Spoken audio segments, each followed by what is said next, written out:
That's what it is tonight. Catfishing 101 with the Honorable Trevor and Jason Barnucz. The Barnucz boys, they're going to be teaching us everything we want to know about catfishing, something that I think is kind of cool because it was our community that actually reached out to us because they wanted to see an episode on catfishing. So, Fernando Sousa, this one's for you, my friend. And we don't mind doing this. Jason and Trevor jumped on big time. Wanted to do it just as bad as Fernando wanted to see it. So it's going to look awesome. And we really appreciate you guys sticking around and joining us and learning about, I don't want to say a brand new lure company on the market, but it's a newer company, Mistic Lures, and we're going to meet Braden right after we're done learning about catfishing. And the cool thing about tonight is we're going to try and do little segments like this. But Charles Durachi from let me get this right because I don't want to ruin this up. Bait and Bite Me Fishing Tackle. Charles and I spoke at the CFN retreat last year, and we had come up with, because during that time COVID was starting to sort of run wild, it became sort of inevitable that the virtual reality aspect to our industry was going to become more prevalent than ever. And we've been seeing that lately with the Spring Fishing and Boat Show, of course, the Muskie's Odyssey that just happened this past weekend. So going virtual is something that you're seeing all the time with the number of lives that even we do, never mind everybody else. But what we want to do is gear it towards tackle producers. Of course, we want to give our sponsors their due as well. So what we've come up with is something that we're going to do on Thursdays. And it's going to be kind of cool because it's a virtual trade show that will hopefully highlight and segment 4 different tackle producers. We're also going to be talking to outfitters. We're also going to be talking to charters and guides. But it's strictly about fishing. It's strictly about Canadian products, Canadian product makers, and of course, all you wonderful people who host us at your various resorts and outfitters and charter companies and guides we are desperate to go fishing. And I'll tell you, based on what's going on right now with COVID and the state of this country, we need to go fishing worse than ever. But we also want to pump your tires, and we appreciate all those who pump ours. So we're going to give back, and what we're going to do is do it through this TNT Thursday, which is a virtual tackle trade show. And I want to thank Charles for jumping on board with this. We're going to get to Braden from Mistic Lures in a second. But before and without further ado, let's get to the Barnucz. When it comes to catfishing or any kind of fishing, I can't think of 2 folks, 2 lads, including Stephanie.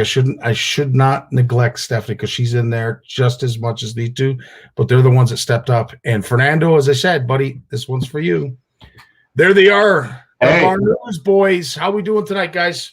Hey, we're good. How's it going?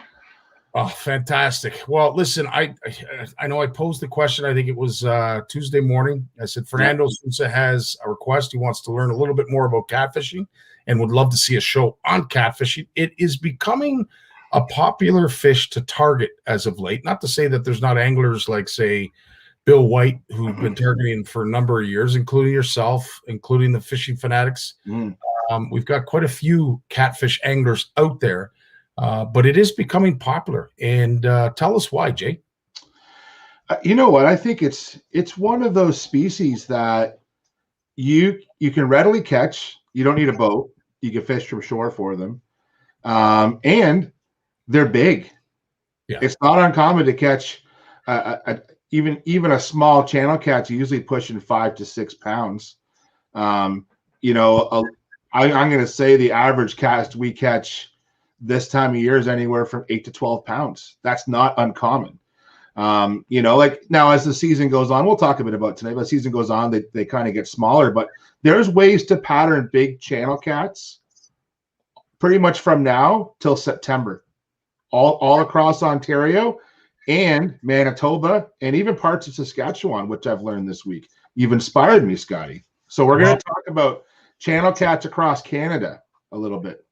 That's awesome because we see our buddy Todd Longley out in Manitoba who catch some real big cats. We have quite a few CFNers from the province of Manitoba that do catch equally large cats. But it is there a place in Canada where catfishing is more prevalent than anywhere else? I think that for all catfish aficionados, the Red River in Manitoba is probably the best place for channel catfishing. It is, and that's not just Canada. That's probably it's a world. Holds the biggest catfish ever. Yeah. Channel cat. Yeah. No, not the biggest. We're going to talk about that. It's not a world record holder. We're going to talk about records, but it is the Canadian record channel cat, and it's also probably your best bet at a channel cat in the 20-pound class on a regular basis is at the Red River, and it's an incredible fishery. But there's great channel cat fisheries all across Eastern North America. The channel cat itself is a popular sport fish farming. Channel cats are very big in fish farming, and they're so easily available to people. When you go down south of the 49th parallel, there's a ton of channel cat fishing down there that we don't appreciate up here, but it's very popular. I think it's for sure one of the top 3 species in the U.S. to fish for sure. One of the top 3 is channel cat. Incredible. Well, listen, let's dive right into it. Obviously, you have a PowerPoint presentation. What are we going to talk about first? Obviously, gear and I'm going to jump. I kind of broke it all down here. Okay. Can you see that? No, you can't. Yep. Okay. So we're going to start this up. If you could just make your screen large. Perfect. There we go. How's that? Good enough. If you could make it any larger and make it a full screen, that would be fantastic. I don't know if that is possible, but I'm sure everybody can see that. Open the slideshow. Yeah, click that, and then up here. Click that. Trevor got it going on? No. Hold on. It won't get any bigger, huh? Okay, hold on. I wonder if I have it on the wrong screen. No, I don't think so. Because it came up perfect. Okay.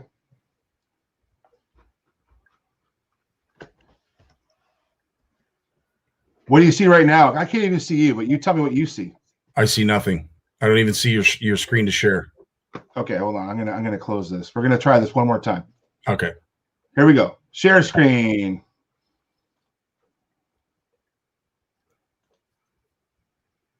I wonder if okay, hold on. We try that, and we did try this. There it is, buddy. You nailed it. Got her? Yeah, nailed it. Nailed it. Okay. I can't see you, but I can see the screen, so we're good. Okay. So we're just gonna jump right in here, guys. We're gonna talk about distribution of channel cats across Canada and the U.S. Channel cat location, so where to catch channel catfish, and more about not just where they are, but kind of different areas to look for them. We're going to get into tackle, baits, and some tools and accessories. So this is an approximate distribution map of channel cats in North America. Basically, honestly, anywhere east of the Rockies has channel cats. They can live in freshwater lakes, rivers, streams, tidal systems. And the biggest one caught on record is 58 pounds. And that's from the Santee Cooper Reservoir in South Carolina, roughly where that red star is. 58 pounds. 58 pounds. And in fact, you ever get down the YouTube wormhole? So I got down this wormhole that there's a lot of skepticism about that record because it's a quite old record and the pictures aren't great and they think it's a blue catfish.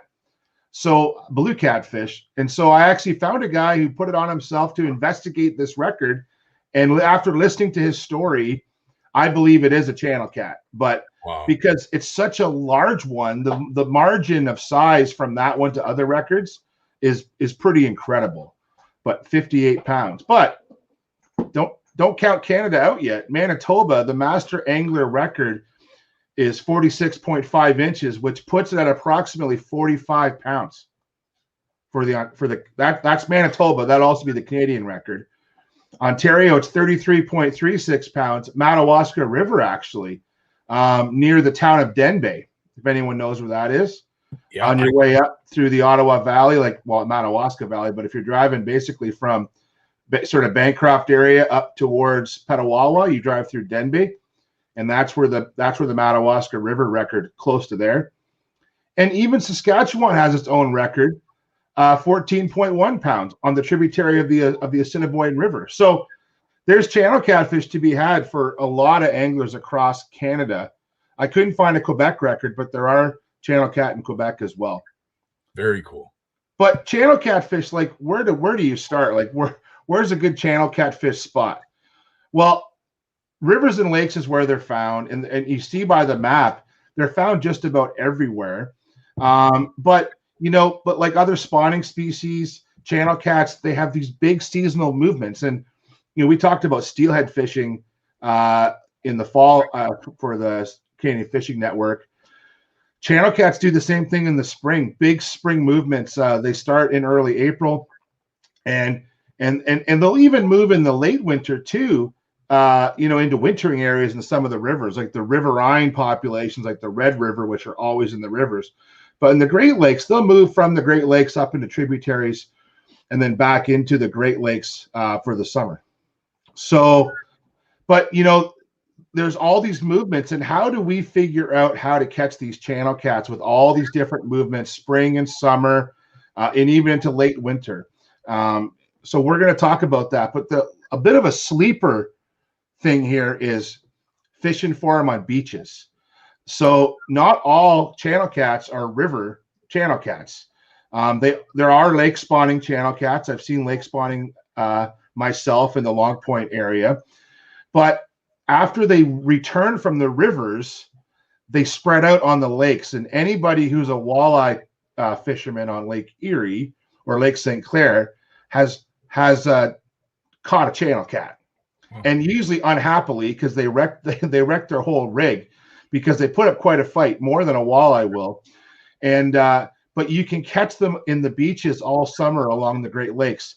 Now the story with this picture is, the top picture is a group of my summer staff on Long Point Bay, and you can see a bent rod. We smacked 20 channel cats that night on the beach on a summer night. Like, it doesn't get any nicer than that. And you can see this bottom picture. I actually did some guiding for channel cats a few summers ago, and this woman, I held her channel cat for because her arms were too sore because we had caught so many channel cats that particular evening down near Long Point. And we literally I had 3 rods set up because it was 3 anglers. We had to put one of the rods away. We had so many triple headers, we couldn't that evening. So that's a good problem to have. Good problem. Good problem to have. Yeah. And this is one of my favorite all-time pictures. So these are a couple of students who work for me. On the left is Sarah Smith. She's a fisheries technician out west now. And there on the right is Fielding Montgomery. She actually defended her PhD a short while ago at University of Toronto. Now she's working on the East Coast with Atlantic salmon. But the top picture is the 2 of them double header channel cats on a beach on Lake Erie one evening. And they had those bait casting rods doubled over. That one that Sarah's holding up on the left is easily a 12-pound class channel cat. And the one that Fielding has on the right is probably around 9 to 10 pounds. Like just an absolute awesome evening on a beach on Lake Erie fishing for channel cats. And all you need is some gravel beaches with some sand, a bit of a drop off, and big old shrimp. And we're going to talk about that in a bit. That's awesome to see the ladies involved like that. Oh. Not afraid to get dirty, not afraid to hold up a slimy pig of a fish. I think that's awesome, man. That's a big thing for me, Scotty, is because the line of work that I'm in. Yeah. And it's important for me to engage people I work with in the sport of fishing. If you're going to work in fisheries, you don't have to be an avid angler, but I think we all need an appreciation for it. And these ladies loved it. Like, you could tell by their smiles. I did not have to force them to pick up a rod. They loved it. But I always try to go fishing with my staff every summer when we're out working together after work, because it's really important for me to basically make sure they like angling, or at least have an appreciation for it. Because I think as fisheries professionals, it'll help them do a better job. Awesome to see. Channel catfish. So here's the Raytrowskis. They sent me a couple pictures today because I wanted some pictures for this presentation. Pre-spawn channel cat movements it happens in early April. Like this year, we were seeing channel cats on the move, and there was still ice on the shoreline, near the end of March and early April. So as soon as that water temperature starts creeping into the 40s, you'll see channel cats on the move. And when it hits 50, it's pretty much game on. And that's when they actively start to feed. And that's a huge window of opportunity for fishing, because typically southern rivers will hit 50 degrees around early April to mid-April. I'd say early April. But what's great about that is if you look at that distribution map of channel cats, those rivers further north will hit that temperature later. So if you think about channel cats are basically in every Great Lakes tributary. Let's think about that west coast of Ontario up Lake Huron. So if you want to target channel cats, in that 50 to 60 degree water temperature range, if you don't mind burning a bit of gas, target them all the way up that west coast of Ontario, and you can pattern them all spring. So that extends your season greatly. If your local river warms up into the 70s and the bite starts to slow down because of spawning, all of a sudden, if I'm willing to drive half an hour, I can be right back into that pre-spawn feeding frenzy that I just had 2 weeks before.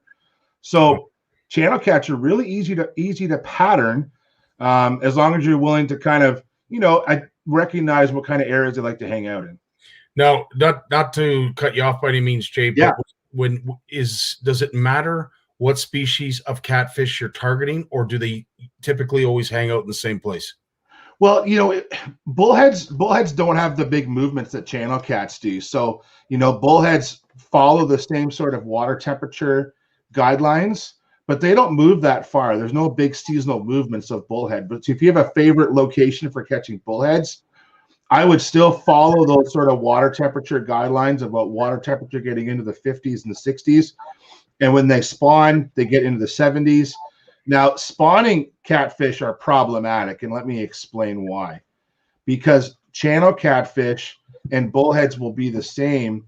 They are actually cavity spawners, or they'll build nests. I've seen channel catfish and bullheads spawning in tires, under rocks, under logs. When they do that, when the water gets into the 70s, it can be frustrating to catch them because, one, the males are guarding the eggs in the nest, and two, usually the females leave the area. And so usually when the water temperature gets in the 70s, which usually happens around late May, early June, you will experience a lull in your catfishing. And anyone who patterns spring channel cats will talk about that lull where all of a sudden all the big fish are gone or seem to be gone. But in a lot of cases, they're still around. They're just not in the mood to eat anymore. They're in the mood. They've spawned, and the males are guarding. And they unless you can drop a bait in front of them, they typically won't move too far. Now, I'm assuming too, seasonal changes, time of year will have an influence on when to get the best bite. But do you typically fish for channels at dusk, at dark, or at first light? It's funny. They're so water temperature dependent, and this figure here is the screenshot of the temperature gauges on the Grand, and you can see this top line here, which is the York station, which is between Caledonia and Dunnville. So it's the furthest station down on the Grand. Water temperature drives them so much, Scotty. So this time of year, sometimes the best fishing is in the middle of the day from like 10 until 2 o'clock when the sun's highest. That water, which isn't that warm yet, is at its warmest. That's when the best bite is. Gotcha. But then as temperatures get up into the, sort of in that more stable summer temperatures, morning and night are best. And morning bites are always better, I think, on average. But early season, just like a lot of other species, these channel cats, they respond to water temperature really, really well. And they like the warmer water. They're more of a warm water species than anything else. And I think that you need to be out there when it's at its warmest in the early spring. But as the spring goes into like middle spring and late spring, definitely your morning bite and your afternoon bite can be better. And in some of the smaller rivers, I find too that you can burn out a spot if you catch 2 or 3 big cats in an area. they don't replenish very quickly. So you're better to kind of have a bit of a milk run of spots that maybe you can go back to later. But, so get there first thing in the morning, catch a few. If it dies off, move up and down the river if you can and try other spots, but then don't be afraid to go back during those peak times. Gotcha. But this link here, if anyone goes to the Grand River Conservation Authority website, you can actually look at water temperature, which is really important. I talked about that 50-degree threshold, and 70 is too hot. Not too hot, but that's when you get spawning and the bite kind of dies off. But early spring, if you want to see this line hit 10 degrees, that's roughly 50 degrees Fahrenheit. That kicks off the cat season on the Grand River. This is the same sort of information on the Thames River. And you guys, this video is going to be online, so you guys can go back and check these links. But you can see here at Springbank Dam, which is the lowest point in the city of London, roughly down here. This week, the 7-day average was 10.6, which is kind of cold. We've had some cold weather, but last week it was up to 15. Now, I know we fish a lot of the Thames below London, from I'll target catfish from London down to Lighthouse Cove. But all I care about is what's that temperature coming out of London, because anything below that will get warmer, right? Not a whole lot warmer, but that'll be the coldest temperature on that lower Thames River. So you can still go check that website for data. But this is something I really want to talk to people about when it comes to channel cats and flows. They're not the most hardy fish when it comes to flows. They like to get out of the way of flows. They're pretty big, takes a lot of water takes a lot of energy to keep a big catfish pinned down. So how do you look at your flows, look at your discharge on these rivers? And I call it flow, but the technical term is discharge. It does impact their movement and location. So you need to have an understanding of your local rivers or rivers you're going to fish. And this goes back to some of the steelhead we've talked about before. This picture here was taken March 13th this year. Okay. This picture here this was taken, I think, 3 years ago. This is a boat ramp on the lower Thames River. This is the exact same spot. You can see the tree here with this little branch hanging down. That's the same branch right there. That's 330 CMS. That's approximately 30 CMS. This is what you want to fish at in the summer. You do not want to fish it when it's like this. And what I find is that you'll find that as you go through the different discharges, so these are the same pictures here, you're going to find that when you catch your fish, note when you caught your fish, and also note what the discharge was at that time. Because they do like flow, but they don't like too much flow. And you'll find that your bites will be better at certain flows. So it's just important as anglers to kind of track that. And how do you do that? You can do this for every major water course in Canada, going through it's called real-time hydrometric data. And you could search for stations all across the country, and you can look at flows. Now, you can also look at what they call stage height, which is meters. But I like to use cubic meters per second or discharge as my source of information. And for those of you that are, that like to use your smartphones, use River app. There's a free version and a pay version. I have the pay version, which I can do a little more customization with, but it gives you a lot of those flow stations I just had on that map of Canada is in River app. So I don't care whether you're fishing for channel cats, steelhead, walleye, smallmouth bass, whatever you're doing in a river, you should be studying what flows you're fishing at, because those greatly dictate your success. Low flows, high flows, those all impact where fish are going to position themselves to feed. And it's also a safety factor. And heck, you don't want to waste your day. If you know the river is super high, why make the drive? I can sit on my phone at home, and Trevor will tell you, I'll sit at home and I'll be like, he'll want to go fishing. I'm like, no, it's too high. How do you know? I'm just looking at my phone. Because I've been there so many times under different conditions that I've learned that. So we're going to just jump into some tackle, and catfishing tackle is pretty easy. it's about matching the gear to the species. So the appropriate gear.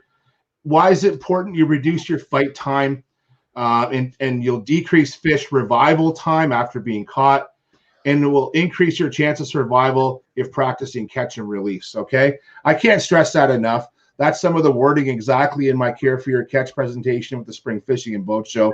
So I have to say that again. These are the 3 rods that I'm using for channel catfish. And now the middle rod from Berkeley's been discontinued. It's called a Berkeley Tech Cat Hunter. But basically this left one, this ugly stick rod, this really handles most situations. So it's a 1/2 to 3 ounce capacity for weight. I'm typically using, we'll talk about weights in a minute. I'm usually using weights like 2 to 4 ounces, usually what we're using. Yeah. And then this one here is 1 to 3 ounces. Now this pen rod is a surf rod, like an ocean surf rod, 10 feet. It's 1 to 5 ounces. Now, some of you might think this is overkill, but I'm telling you, don't go out under gun for big channel catfish, and don't use regular rods if you can avoid it. Why I'm saying that is a nice graphite rod isn't really made to sling a 3 ounce hunk of lead. And it's really hard on the carbon fibers in your rod. That's why brands like Ugly Stick and similar brands are really good for catfishing, because they can take the abuse from slinging that heavy weight around. I know it's nice to have a nice light rod, but typically I'm not jigging with these rods. I'm either putting them in a rod holder or I'm sitting there holding them in my hand, usually balanced on my leg or on my knee, waiting for that bite. It's not like I'm working a drop shot or I'm working a Ned rig or something like that. I want a rod that can really deliver what I need. For reels, these are all the reels that I use for catfishing. I'm going to tell you right now, the top right one, that's my trophy catfish reel. Why? 30 pounds of drag. When you get into those high flows and big rivers, I need something that I could control those catfish. I have seen too many people lose big cats on small spinning reels. My other favorite reel, sort of second, would be the 4,000 Penn Fierce, which has 14 pounds of drag, and then the 2,500 Penn Fierce, which has 12 pounds of drag. I also use live liners on them, which is the switch here at the back. Much like it's a bait runner type system. Other companies like Shimano has it, Penn has it, Daiwa has it. Why I use that is, now when I'm using catfish, I'll talk about circle hooks in a minute. I don't want that freewheeling, but if you get a hard strike, it is nice to have a little bit of give because I'm using such a beefy rod. So you got to kind of balance that out a little bit sometimes. Right on. For line, I keep it simple. Berkeley big game. For leader material, quite a bit. If I'm fishing a lot of wood cover or rock, I'm going to probably use fluorocarbon, 20 pound or 40 pound. I know that big game floats like as a monofilament, but I will add that the baits we're using are so big that they don't float. And typically they just sink to the bottom. And so it doesn't really matter what type of leader material you're going to use. But for mainline, I'm using braid.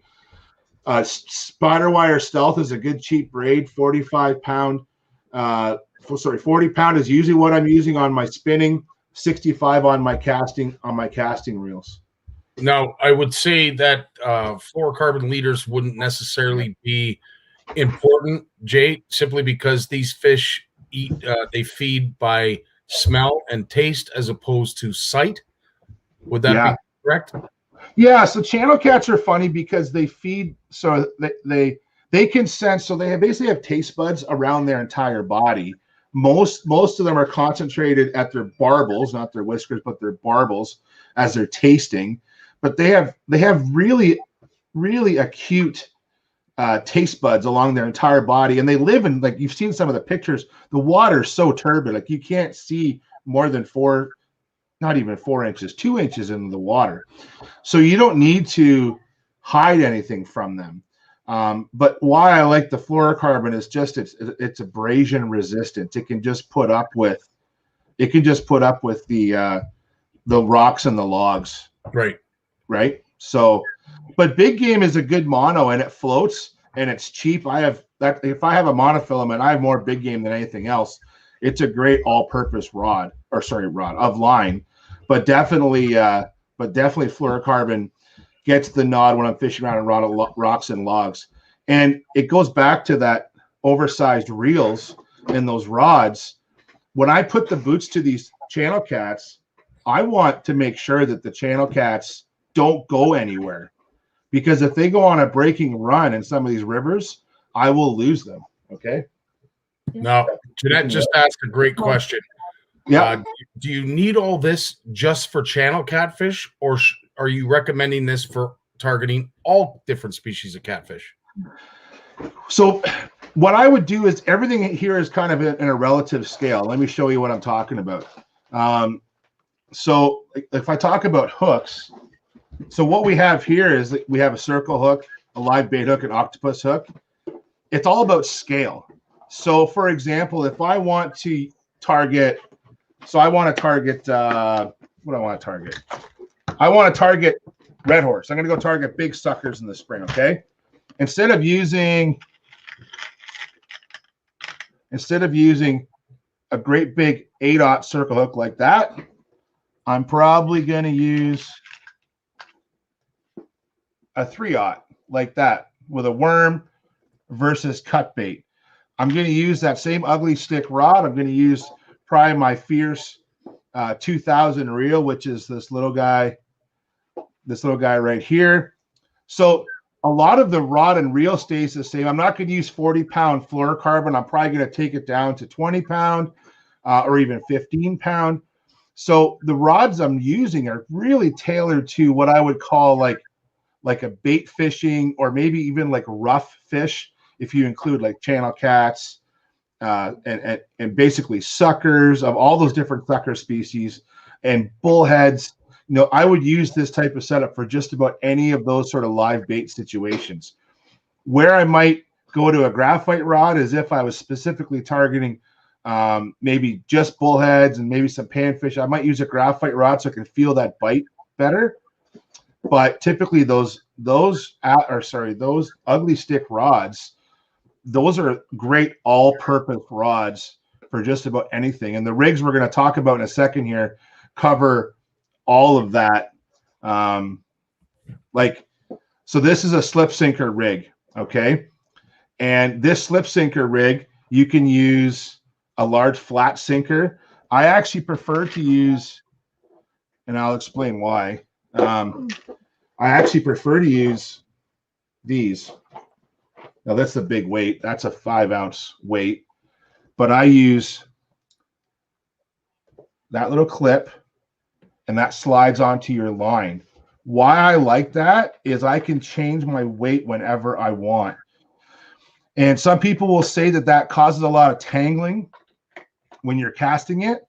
It's how you cast it. Trevor's terrible at casting the sliding sinker rig. My nickname's Coming in Hot.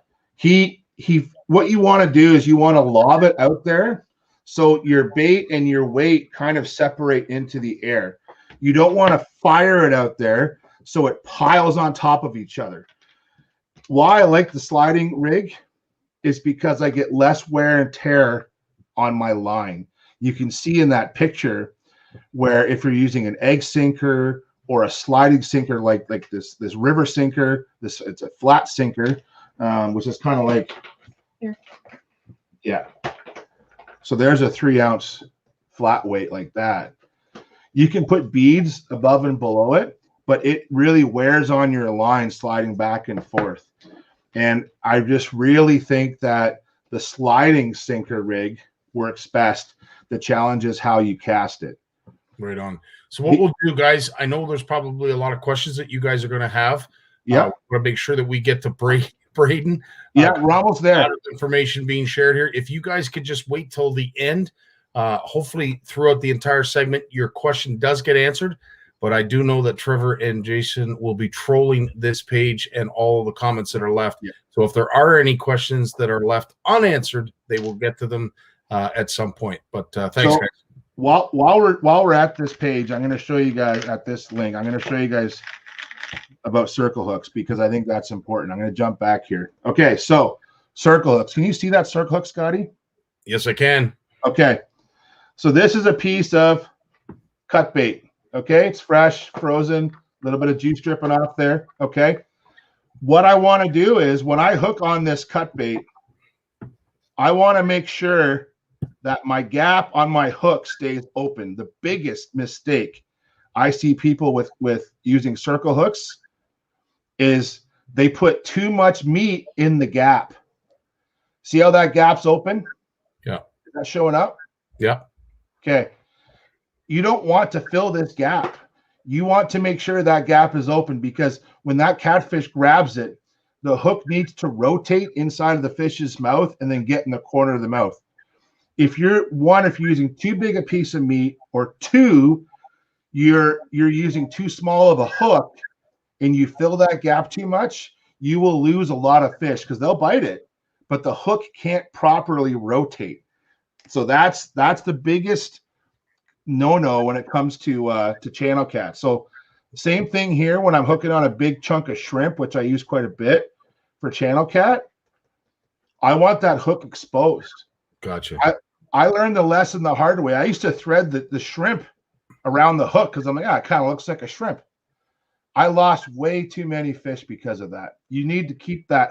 You need that gap for that hook to work properly. You don't have to finesse these things. They will make quick work of those baits. Now, the challenge with channel cats is when you're fishing with big baits, you will catch bigger fish, but I'm going to tell you, the small ones will chew and chew and chew on those baits. No different than a pumpkin seed chewing on your jig when you're flipping for a largemouth, okay? And you will have those little catfish they will chew off your entire bait. It is frustrating, but that is the price you pay. And it's hard to hook those little ones with those big hooks, but you're waiting for a big one. The only thing I'll add to the setup is adding one of these peg floats like the Santee rig. When I'm fishing in areas where there's very little movement of water, I want to help present my bait better when there's like a movement, being wind or flow. So what I'll do is I'll put this peg float above my bait, so it'll help float my bait up off the bottom. That's a huge peg float, but you need it something that big for the baits that we're presenting with those big cut bait. And then for bait choices, there's lots of options out there. Keep your bait cold. Buy a cooler like this with the removable liner. And these worm containers from Fabrill are amazing for keeping your worms cold. You can put ice in them. They're great. The big thing, though, is the do's and don'ts. We're actually going to don't panic yet, guys. I'm actually going to send some slides to put up on the CFN Fish Off Facebook page, because sucker ID is very important. But you see the suckers here in green, silver red horse and shorted red horse. They're legal to be used as bait, but greater red horse and golden red horse are not anymore legal for bait. Neither are river red horse and black red horse. And not easily identified for some of us, I'm sure. I speak for all of us. When I teach Fish ID, we'll do a whole hour-long lecture on red horse to teach them. Now, there is this cool little handout. If you go to a website, it's called Moxostoma.com. It's MOXOSTOMA. And I'll share a link in the chat later. You can actually download these little cards, and it tells you how to do a lateral line count, how to count your fin raise, so that you'll know whether you have a silver or a golden or a river or a greater or a short head. It's so important if you're collecting cut bait. If you're going to cut up red horse, you better know which ones you're cutting up, because some are endangered and some are not allowed to be used as bait. The big one to know, and I'll give you guys a tip, if it's less than 50 scales in the lateral line, it's a red horse if it's a sucker. If it's more than 50, it's going to be either a white sucker or a long-nosed sucker in southern Ontario.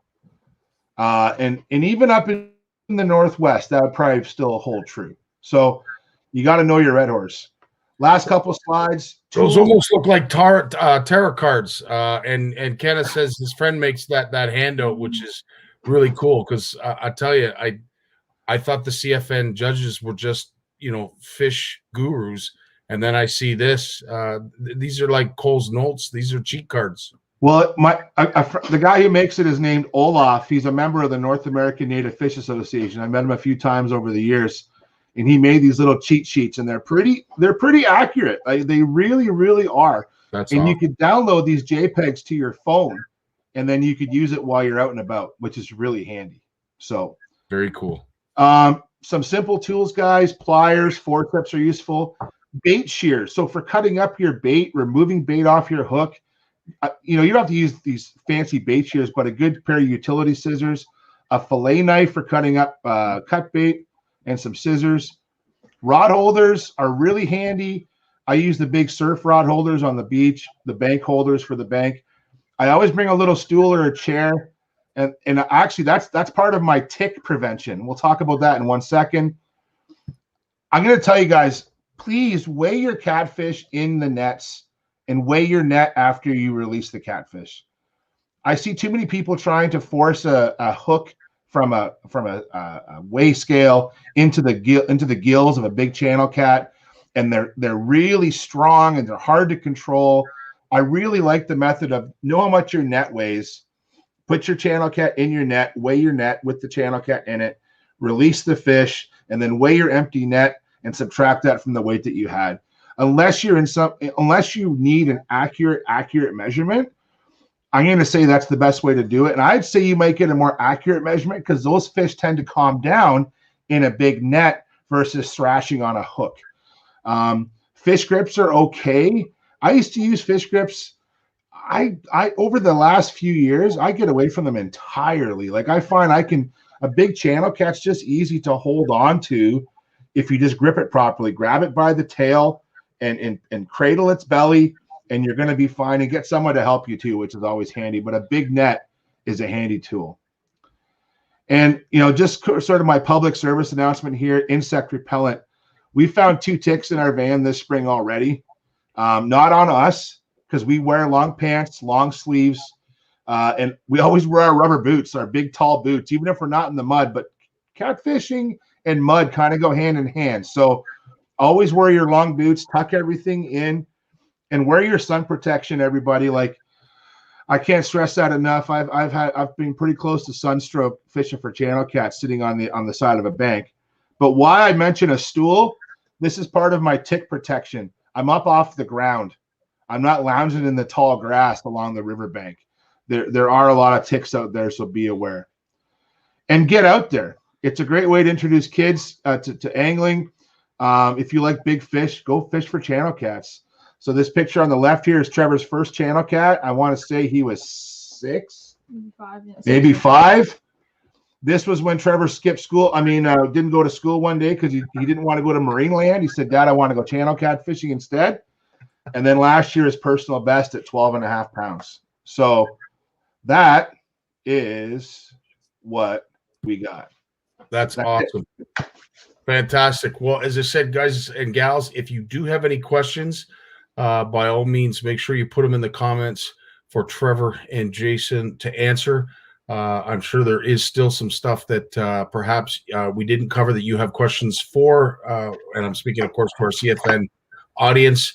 But on behalf of CFN and Fernando Sousa, can't thank you guys enough for doing this. It was awesome. Thanks, everybody. And again, reach out anytime. We love talking about channel cat fishing. But I will give you another last tip about circle hooks. Don't do what he does with a circle hook.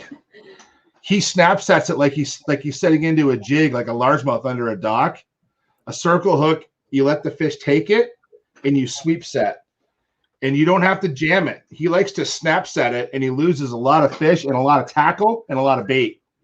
So circle hooks take time to get used to. Don't be discouraged by them. They work so well at suckers and cats and all these large-bodied fish. Circle hooks are such awesome hooks to use, and they almost never deep hook. So with the CFN Fish Off coming up, I just think that circle hooks are important to mention. That's all. Perfect. You guys nailed it. You hit it out of the park. You swung for the fences, and we can't thank you enough for doing this as you always do. And we will see you again on Monday. We'll see you Monday. We'll go back through and we'll answer questions in the chat. We will do that. Thanks, Scotty. Thanks, everybody. We'll see you later. Thanks, guys. Take care. Have a great night, you two. All right, so here, this brings us to the real cool segment that, and again, I can't thank Jason and Trevor enough for doing that for us, but we wanted to split it up today because we wanted to start what we are going to be calling our virtual tackle show, tackle trade show. Charles and I, as I mentioned at the top, we talked about it at the CFN retreat. COVID, the way it is, the virtual reality in the virtual world is where the future's at. And we've seen that with the Spring Fishing and Boat Show and, of course, Muskie's Odyssey just this past weekend. It is unfortunately something that we're going to have to warm up to, and we're seeing it with a lot of lives and what have you. But we want to bring tackle producers, you grassroots Canadian tackle producers, to the forefront and give you a platform through which you can do some show and tell. Tell us how you make your product. Tell us how to use your product and why you got into the tackle business, all just the same. So I can't think of a better lad to start this, and it's a great theme because we saw Stephanie, Trevor was in here, and I'm going to bring in Braden Todd and make sure I got that right. Braden, did I get that right? Oh, like number 3. Right on, my friend. And you're from Misfit Lures. Tell us how long you've been making these wonderful lures. So since August last year, just after COVID started, I just kind of like ever since I was a kid and stuff, I always wanted to start my own lure business or any business really. I just didn't want to do like an actual job. So then I had a little bit of extra money and I was really into fishing growing up and stuff. So I decided to buy like an airbrush and get some baits, and then I started testing. I wasn't even going to sell them at first. I just wanted to do it for myself. And then I kept going and I was posting them on Facebook Marketplace, and then I was getting like a few sales here and there, but it was kind of slow. And then I just kept doing that. And then I think it was when I started making whopper ploppers, like these guys. Nice. That's when it really started taking off. And I remember I posted that, and that was like my most viewed kind of post or whatever you want to call it. And then way back when, I had one order and it was for like 12 baits. And I was like, holy crap, that's a lot. But now I'm doing like for Dave at, what was it, Bait Me and Tackle or something like that. Yeah. I did 225 for him, and then I did another 100 for Gord. So it's been going on better. Oh, no way. Oh, wow. Yeah. So 2 tackle stores, of course, that, we pump the tires and feature here on CFN. So COVID was your push. Who was your influence? What was your influence to get into this? Well, just because I loved fishing and stuff, and I just wanted to like kind of do a one-stop shop for everything eventually. Like I'm starting to get into soft plastics. I did spinners kind of in the beginning, swim baits. I want to do rods eventually, all that kind of stuff. Jigs. I just got all the jig stuff in. And right on. Well, is there any one person, obviously your parents, but is there any one person in the tackle industry that you'd like to thank for all the help, influence, support? Charles DaVinci really helped shout me out a lot. Yeah, he has a habit trade show and stuff. Yeah, Charles has a habit of doing that. We totally get it. So show us some of your lines. Obviously, you got the whopper poplar there. So yeah, we have the, I don't even know what I call the like blue and black one. This one, the yellow and green, I guess I heard from one of my friends, Harry, that he heard one of the pro guys used it and he won a tournament with the same color. Like it wasn't my bait, but it was the same colorway. Come on, say it was your bait, Brady. No one's holding a score here. And then this one's like a Delta Crawl one. That's new. I just started doing that. This guy, it's the 4-inch jerkbait in Fire Tiger Splatter. And it actually caught me a 40-inch pike in Newcastle, just out of the marina kind of thing. And then we do musky baits. They're like the toothache ones. They have a really nice wiggle to them and stuff. Eventually, I want to get into like, I don't know who to contact or whatever, but I want to like design my own baits, like come up with like my own crankbait and Charles. Really? Yeah, he definitely. If he doesn't know, he knows somebody that does. But that was going to be my next question. So, do you do custom stuff as well? Yeah, so I do like all the custom painting. That was mostly through Facebook. But now that I'm in the stores and stuff, I haven't gotten like many orders. I'm repainting a bunch of baits for Harry right now. These ones, I think it's a live target perch, but I added like the gill and stuff on it because Rapala used to make them, but then they stopped adding the red part on it. Okay, well, you painted all that? Just the red. I was going to say, my Lord, son, never mind baits. You missed your calling. Start doing artwork. Holy crap. That was the thing, too. Like in school and stuff, I was never really good at art. But then I picked up the airbrush and, like, I'll show you one of the baits that I started with. I just got to grab it. Where it's my cart thingy. So these are Misfit Lures is, of course, the name of the company. Young Braden Taw has started this. As I said, it's inspiring to see, and it's what we want to promote here at CFN is small tackle producers such as Braden. If you are interested in getting involved in a Thursday TNT special or feature, by all means, reach out to me on Messenger, and we are going to do exactly this. We'd like to have at least 4 sessions per Thursday where we're going to be showcasing tackle just like this, a guide, service, charter, outfitters, you name it. But Braden is our inaugural start, and I can't think of a better person to start with. Take it away, Braden. So this one was one of the very first ones that I did. I just kind of, it's not the best looking thing, but I was just trying like with colors and stuff and getting used to like the way the flow came out of the airbrush. And then I tried to do stencils, and that didn't work at all. It just kind of, I couldn't find like the proper stuff. And then it was like overspraying and all that kind of thing. And then I cut up an old pencil case from the dollar store. And then I watched a couple of videos on YouTube and stuff, and then learned how to like spray lighter. And I guess like the different angles that you hold the airbrush, it kind of does like a fade sort of thing.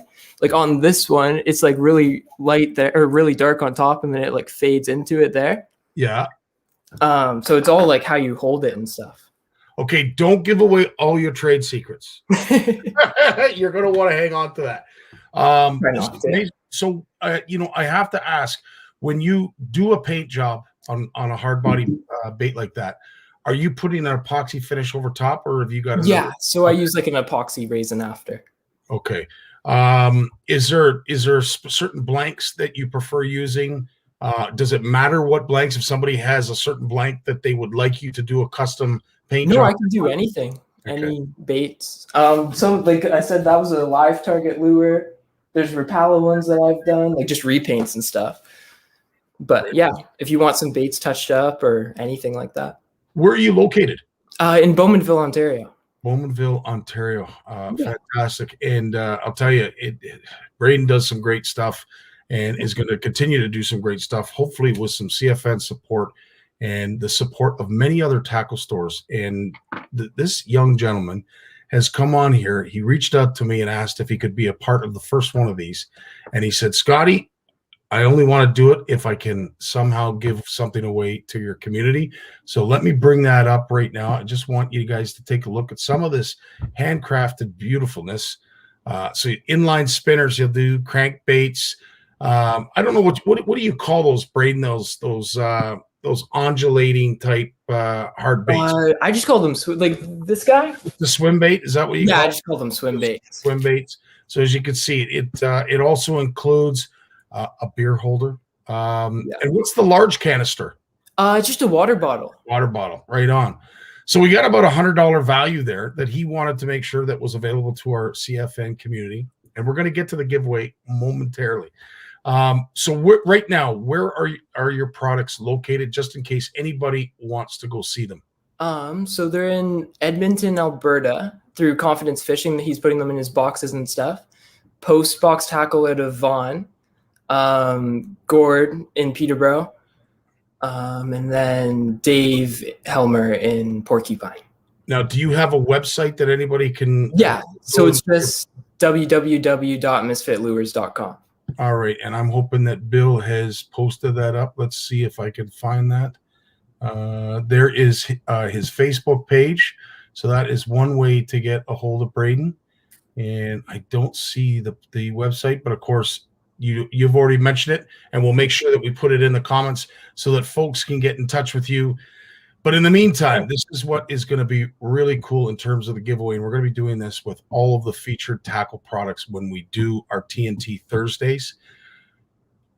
Steve, thanks very much, buddy. There is the website. I can't think of a better way to do this because it achieves so many things. And this is a secret to Braden he doesn't know yet. So if you know of a local tackle store that you would love to see and support Misfit Lures, in order to qualify for the giveaway, which we will announce this coming Monday on CFN Live, you need to tag in the comments a tackle store, your local tackle store, maybe your favorite tackle store, maybe the closest tackle store, or maybe a tackle store that you think might be interested in supporting a young lad like Braden here from Misfit Lures. You only have to tag one. Only one answer is enough. And what we'll do is we will make sure that we either put you on a wheel or some kind of name selector on Monday, and we will select somebody so that they can win this, courtesy of Misfit Lures and our newest best friend, Braden Taw. Anything else you'd like to say in closing, Braden? Well, Yes. I wasn't really good at coming up with names and stuff. I think I saw a comment and someone said if like how I came up with my name. I was actually on the way to co-op and my name, like I just randomly asked my nana and told her that I was going to start a business, and she just said Misfit. And then, yeah, it just kind of stuck with me. And it's a wonder the name hasn't been used because I'm sure there's a lot of misfits. Yeah, I was worried about that. You are definitely not the only one. Braden, I really appreciate you doing this for us. Of course, this is the website. You have the Facebook link. This is Braden Taw. This is also Misfit Lures. And as we mentioned, and I'll mention it again, Braden has been kind enough to make sure that a tackle back could be made available to our CFN community and our OFC Nation community, because going forward, the OFC Nation VIP program is no longer. It is going to be called the Promo Code Program. And Braden has signed on as our very first promo code. We are all going to determine how this is all going to work, Moose and I, in regards to the promo code program. But we want to make sure that the OFC and CFN communities have access to some wicked tackle, some great producers like Braden here, and get a little bit of a discount for doing so. So Braden, on behalf of our CFN community, OFC Nation, OFC, and everybody else around the world, thanks so much for doing this tonight. Thanks for having me. Totally my pleasure, my friend. Totally my pleasure. You take care. We wish you all the best, and stay in touch, my friend. Thank you. I will. Okay, buddy. All the best. What a great kid. I'll tell you, some great products there. Lucky to have someone like that, supporting our community. And I can't thank Chuck enough, Charles Durachi, for inspiring me to do this, help me along, getting this set up. There are going to be hopefully other tackle producers out there that would be interested in getting involved in this, because it gives you a little bit of a platform, gives you, your 15 minutes of fame, as they say, but it's a show and tell kind of setup. We want you to come in here, show us your gear, show us what your forte is, and we'll give you 15 minutes of promotion. And at the end of it, whether it be Charles himself setting up a giveaway or, of course, our presenters, we will make sure that each time we do this, every Thursday, there'll be a giveaway. And all you're going to have to do, for instance, if it is a tackle producer, we want you, like tonight, tag the store in which you would love to see Misfit Lures or any other lure company or tackle producer that we promote here.